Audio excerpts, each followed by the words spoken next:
everyone. I am so excited today because I get to speak with author LAILA IBRAHIM, and it is our third time talking. I love her so much, and her book is out today. And this is the first time I've been able to talk to her on a book release day. It's called Paper Wife. And I love all of her books so much. As a matter of fact, her book Mustard Seed changed my life. Okay. I carry mustard seeds with me everywhere because of her book. And this book is just as great. Uh, I just finished it, so I'm still coming down from it. And I'm so excited that I get to talk to her. So, everybody, here is LAILA. Hi everyone, I am so excited because I am speaking with author LAILA IBRAHIM again. This is our third time, but it's so exciting today because her brand new book comes out today, and this video is going to be posted tomorrow, but it's out today, and I get to talk to her on her book release day, and that is so exciting, and she has it right there. It's called Paper Wife. Oh, LAILA. Look at, first of all, I love Lake Union's covers. Let's just give them a little, beautiful. Let's just give them a little round of applause for that, because Yeah. even though I had it on my Kindle, I kept going back and looking at it. I couldn't stop staring at the girl, at all. I know, every time they sent it to me, I was like, oh, it's beautiful. I would say, thank you for the beautiful cover. Whenever. You know what? I am just so proud of their team of cover designers, because their covers have just gone to another level of, they've done a great job. I just love it. So, and what I love is how well it does both on electronic formats and Kindle, as well as on the actual paperback itself. To be able to do both, I think, is a new skill, and that they've nailed it. Absolutely, because I was thinking the same thing when I opened it up. I was like, whoa, there's the cover, because I don't always get to see the cover on my Kindle, but it's right there. So yeah, everybody, you can see it right there if you get the Kindle edition. It's perfect. The Kindle edition is just perfect. But anyway, I just got finished, so I just got finished this morning, and I'm like, oh my God, I'm still in the book, and I love your book so much. So much. They're always life-changing for me. Always. Wow, that's so great. Thank you. I love hearing that. Well, the messages just behind it, and and even for today, just when you read your books and it's like, what year are we in? I know. I definitely speak, right with my, a foot in the present and a foot in the past. So. I mean, it's like, this was 90 years ago, really? Really it was? Whatever, But I want you to let's talk about the title first, because this title, Paper Wife, has so many meanings to it. And I'm so happy to have learned, it's one of those terms you've heard of, but you didn't really, you're like, okay, I don't really understand. But now I understand. Right. So yeah. It's interesting. I called it Angel Island for the longest time. That was my working title. Mm-hmm.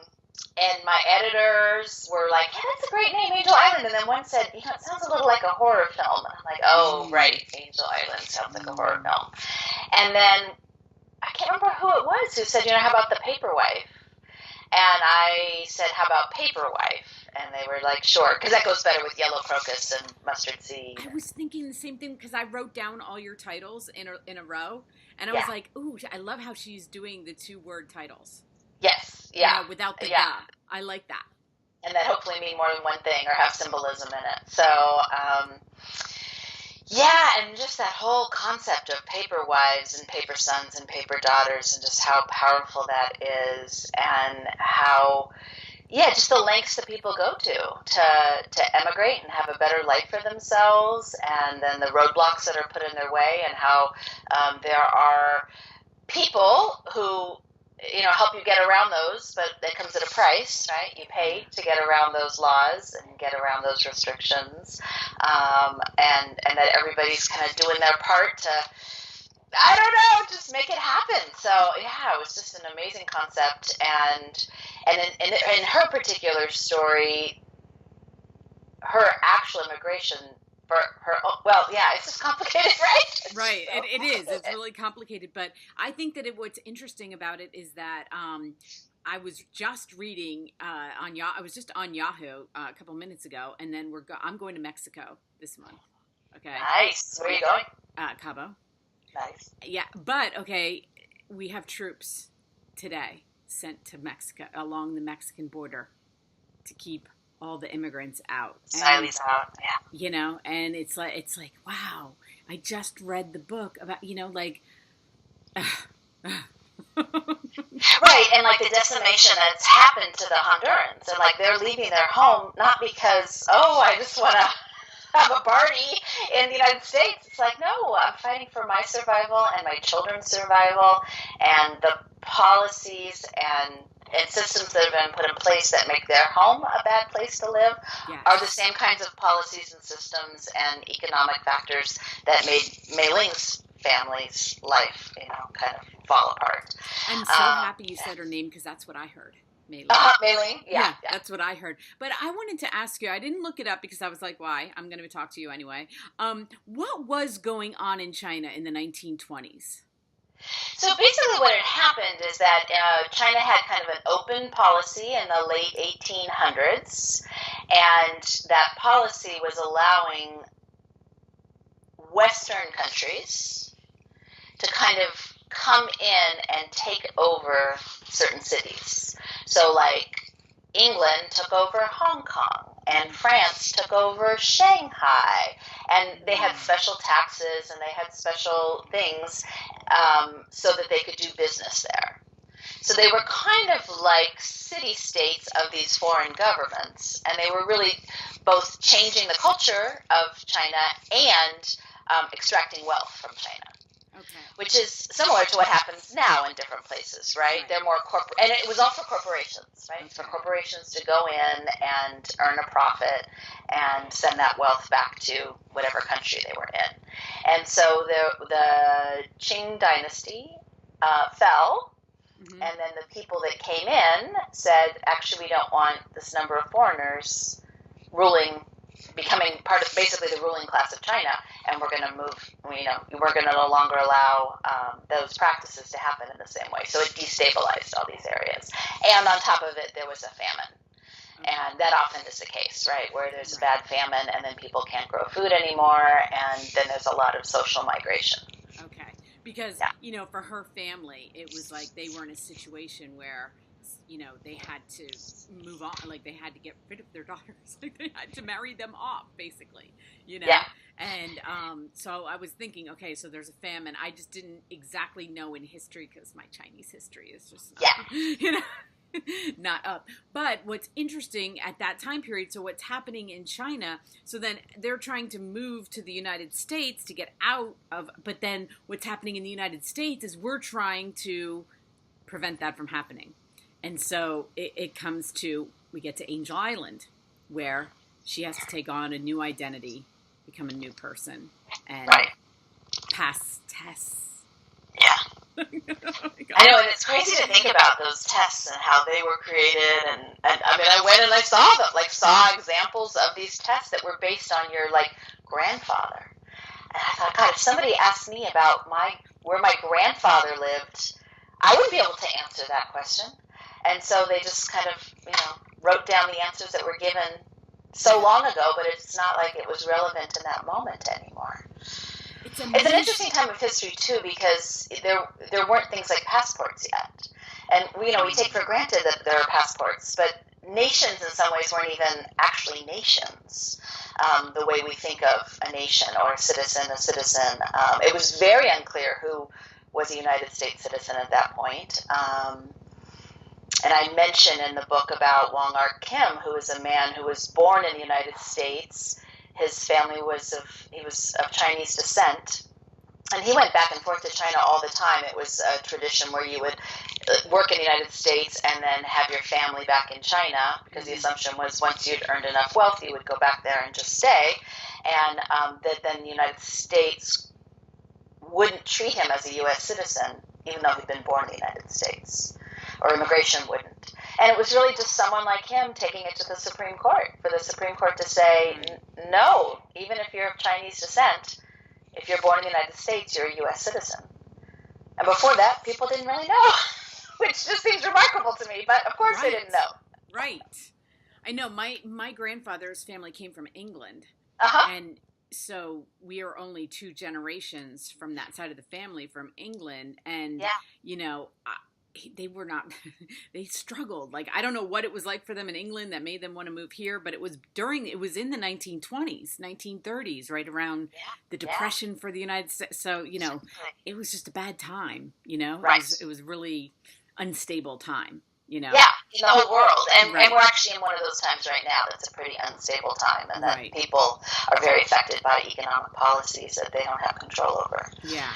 Yeah. Yeah. Well, your books are just always so, like I said, you always have one foot in the past and one foot in the present, and they're so relatable, as you're reading it. But I loved her so much, May. I just called her May throughout the whole book because that's what I did to make Yeah. it easier for myself. And I'm gonna read to everybody how the beginning starts. You write, before opening the door, Mei Ling turned back for one last look at her family. And then right away, I'm like, you always hit us right in the heart because you know what's gonna happen, and we can't. Can you imagine? Like, we cannot imagine. We can't. No phone, no iPhones, no texting, no she And wrote, even letters took weeks. right, and they didn't even know. Weeks. They didn't even know if if that was gonna happen or not. Yeah. And even when she gets to Angel Island, and then he gets, what's his name? Kylie. Well, I'm thinking about, what did I call him through my mind always has it. Like, he leaves her behind, and he doesn't even know. Like, she could get shipped back. No. It's just. No, they had to pay for a round trip ticket in case they were shipped back. But you didn't get a refund if you didn't get shipped back. Yeah.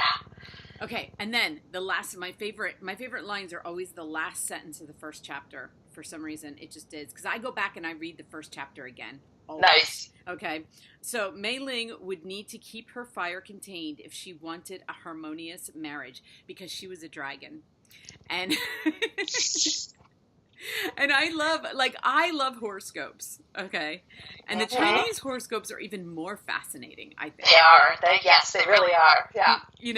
Because it's more like we divide our year up. They take the whole year. That's you're the whole year.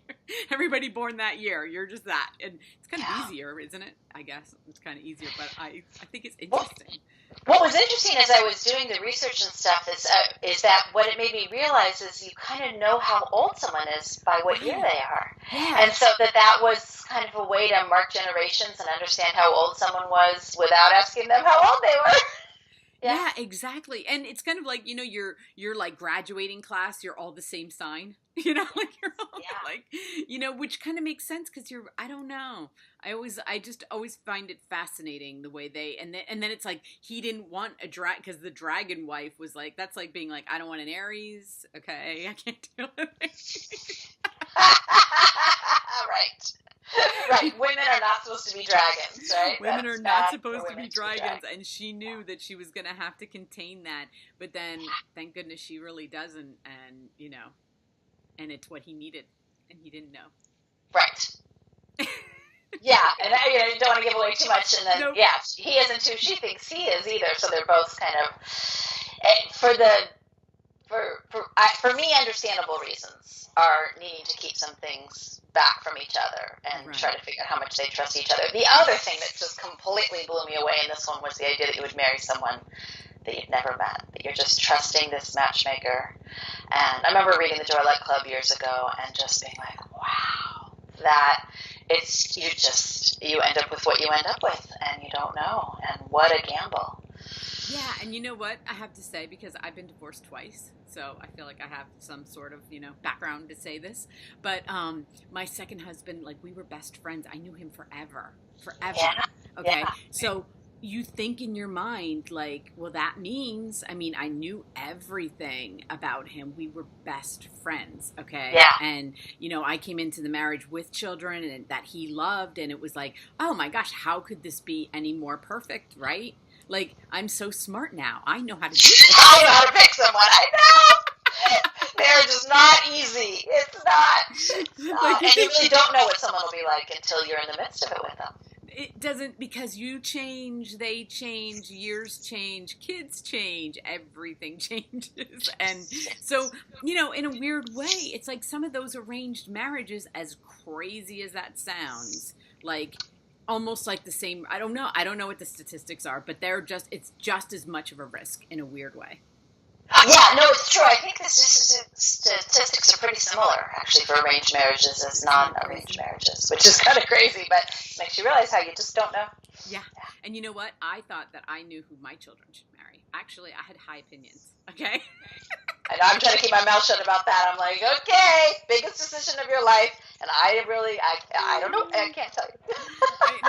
I had it, like, especially with my one son, I was like, but she's so perfect. And, I was like, I really thought I knew. But you know what? I love his wife, so I didn't really know. But, at the time, I thought that I was like, yes, I think I should be the one that makes this decision. I think it's a great idea. But thank goodness. You could have been right. Maybe they would have been perfect, but, oh well, didn't happen. That's right. Maybe he knows way more than I do, so we'll just give him that. But...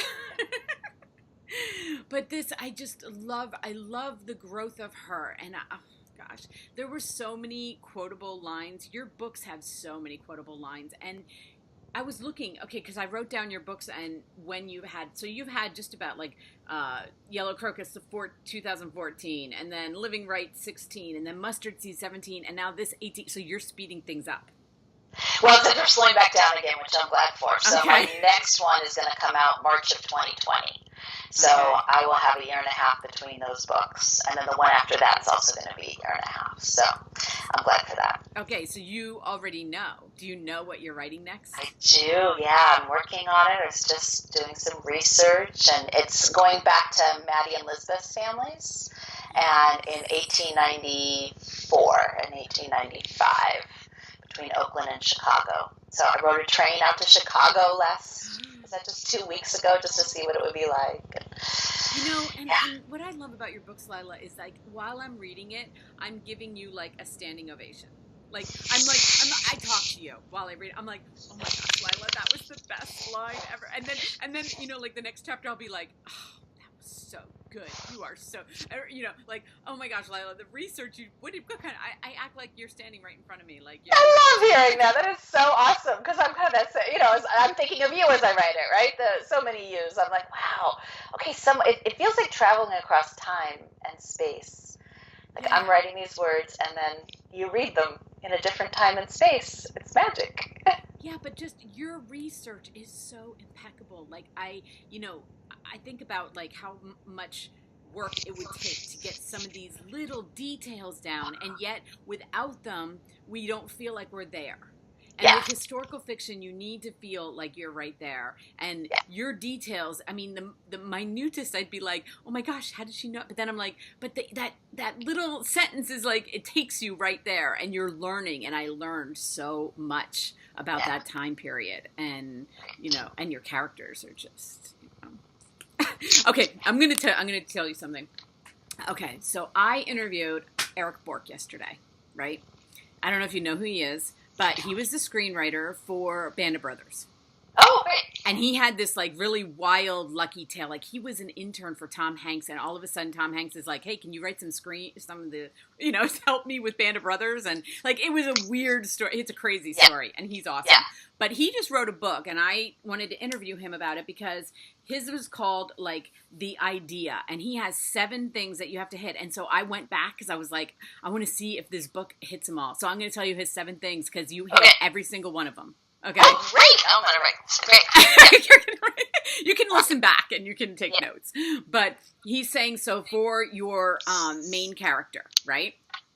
You have to punish them, right? I know. I'm always like, why am I doing this to my characters? I know. Because it's a book. That's why. Because you had to punish her. I know. I felt the same way when she was going through stuff. I was feeling the same her pain. She has to be relatable. It's got to be original. She has to be believable. She has to make life-altering decisions. She has to be entertaining. And she was. She was really entertaining. And then everything that she does has meaning to it. Yeah. So do you see, like, he wrote a book about this, and you didn't. Wow. Okay, so I'm going to tell you something. Okay, so I interviewed Eric Bork yesterday, right? And he had this like really wild, lucky tale. Like he was an intern for Tom Hanks, and all of a sudden Tom Hanks is like, hey, can you write some of the, That's so great. Yeah, Oh, I and love he's it. I love that talking list. I'm more gonna for look for it. characters, like he's talking more for movies. He said it can go to books too, but he's a screenwriter, so But he was like, it can be for fiction books too. But when I read that list, I was like, oh my gosh, I really do think I think it's the same because I think they are the same, and a lot of books are turned into movies, so whatever. But Right. Yeah. you know, It's a story, right? You it's a want stories to story. be that way, It's a right? story, Yeah. and you hit every Nice. one of those points with her, with your main character, and I was like, yay, look at you. That's great. Thank you. Yeah, so it's something to think about, like when you read a book too. Like now, I'm gonna go back to that, Yeah. Yeah. because I was like, that's something to really think about. But anyway, so I thought I had to tell you that that it was perfect. So Nice. Nice. I actually, there's a screenwriting teacher named Robert McKee, I know. and I read his stuff when I was Yep. outlining Yellow Crocus and to figure out like how I wanted, to make it a compelling story. So I definitely think screenwriting is a great, learning about screenwriting is a great way to learn about plotting novels. Yeah, he said something like, "You put your character in a tree, then you throw rocks at him, and then you bring him, to safety."